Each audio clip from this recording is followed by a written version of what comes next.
Hello everyone, today we're going to be talking about paradigm.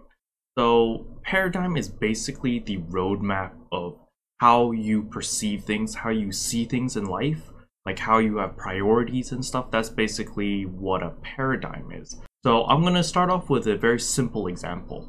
We're raiding in Blade & Soul. Obviously it has to be a Blade & Soul example. So the example goes like this.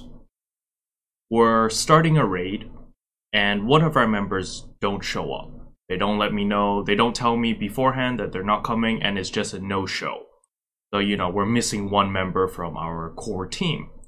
So obviously I have to go get a replacement, and it's a hassle, and then we finally get the raid going and we finish it.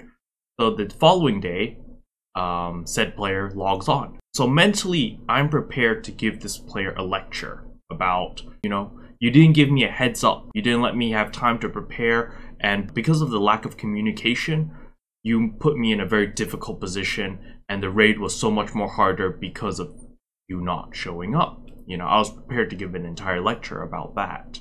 However, the first thing that that player says is, a family member passed away. Immediately, my paradigm shifts from giving a lecture about not showing up to a raid to, oh my goodness, are you okay? Because instantly, my priorities shift. So instead of giving a lecture about you shouldn't be late, you should always let me know if you're not gonna come to a raid, etc., etc., from this lecture immediately to his needs, to see, are you okay? Is everything fine? How can we help you? How can I help you? It immediately shifts to this point of view.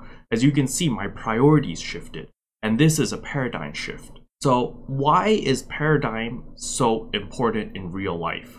The main reason is because as long as you get your priorities right in life, you always know what to pursue. You're always doing what we call the first things first. You're doing the high priority tasks first and the low priority tasks last. That way you can achieve more in the limited time you have in a day. Paradigm is a very key thing. Because let's say that you get your priorities quote-unquote wrong. It's basically the same as giving you the wrong map, the wrong roadmap. So another example of this would be, let's say that I wanted to go to New York for sightseeing. So I buy a map of New York and I want to plan out my trip. But let's say that instead of buying the map of New York, I buy the map of Tokyo.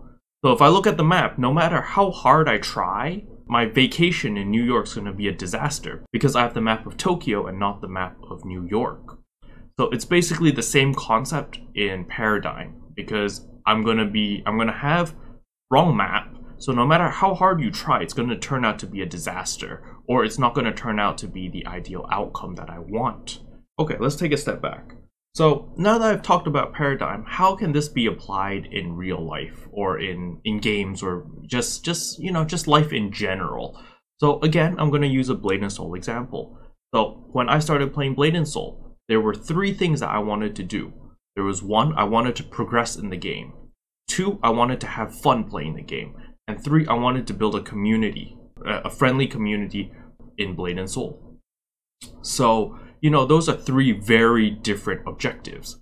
So I had to mash them together and set my own paradigm with a priority list that's saying, you know, what is more important, to progress in the game or to have fun in the game or to build my community? You know, it's three different priorities. So in the end, I had to make a compromise. I said, all right, my priority number 1 is to have fun in the game, because if I'm not having fun in the game, why am I playing it, right? The second priority would be to build a community, to build my own guild. So, you know, I'm not aiming big. I'll start small. I just want to build a guild with like-minded people. So start small and then expand. And then lastly, my third goal was to progress in the game. So that was my priority list, or my paradigm, or my roadmap. So after I've established that, my next step was to put effort into it. Because even if you have the roadmap set out, if you don't take the first step and you don't push through, nothing will happen. You need to put the effort, you need to put the time into whatever you're doing So in this case, in the example I have in playing Blade and Soul, so I need to put in the time and the effort to gear up my character, to level up my character, and have fun. You know, if I'm not playing the game, how am I going to achieve the objective of have fun playing the game, right?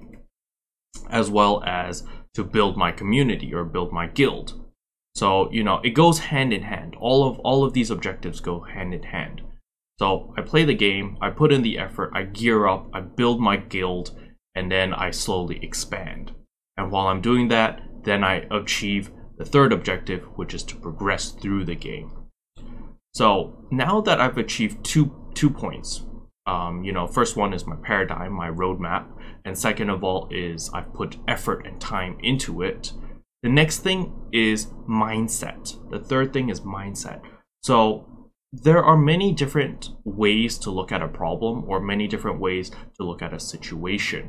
So, you know, you could go in and be extremely negative and be like, oh my gosh, I've been farming this dungeon for 20 times and the item that I want has not dropped. This game sucks, blah, blah, blah, blah, blah. Or you can be extremely positive and be like, oh, at least, you know, at least I'm having fun farming this dungeon, or at least the people I'm playing with, you know, we're having a fun and interesting conversation while I'm farming this dungeon. You know, there are many ways to look at the current situation. So that's how positivity works, or mindset. I strongly believe in positive thinking. So that's why no matter what's going on when I'm playing Blade and Soul, I make sure that I have a positive mindset. I'm always optimistic when farming dungeons, when doing RNG chests, when doing trove, etc. I'm always optimistic about it. And it's very rare for me to be like, oh, this sucks, this game sucks, this is trash, blah, blah, blah. It's very rare. Obviously, you know, I am human, so there are times where you do get angry and you're like, oh my goodness, how could this have happened, blah, blah, blah. It's very human. It's very natural for that to happen. However, as long as the majority of the time you're positive and you're having fun, it's perfectly fine, you know? I went really off topic, sort of, maybe. I blabbered all over the place. But the key of this video that I want you, the viewer, to get out of is that paradigm, your mindset, your roadmap is extremely important, because that sets the playing field of like how far you're going to progress in the limited time that you have. So for example, you know, when you're going towards your first job, you have to have a mindset thinking like, okay, this is my first job. You need to mentally prepare yourself that this is not going to be a cakewalk. It's going to be difficult. It's going to be hard. There's going to be many hardships and challenges ahead. And that way, when you go in to your first job, you won't be bombarded. You won't be surprised. You won't be shocked by the amount of problems you might confront. While if you went in with, you know, oh, this is going to be easy peasy, I've breezed through school, it's going to be the same as school, and then the moment you hit a problem, you're going to be shocked, and then you might not be able to recover in time, solve the problem on the spot. I kind of blabbered all over the place. If you guys are interested in these types of videos, just let me know in the comment section below. If not, if you just want to see, you know, good old Blade and Soul stuff, let me know as well, and you know, we could revert to that. But, you know, it's been a long day at work. I just needed to get something off my chest. But, yeah. Thanks for watching. I'll see you guys next time. Bye. What can I say except you're welcome for the year?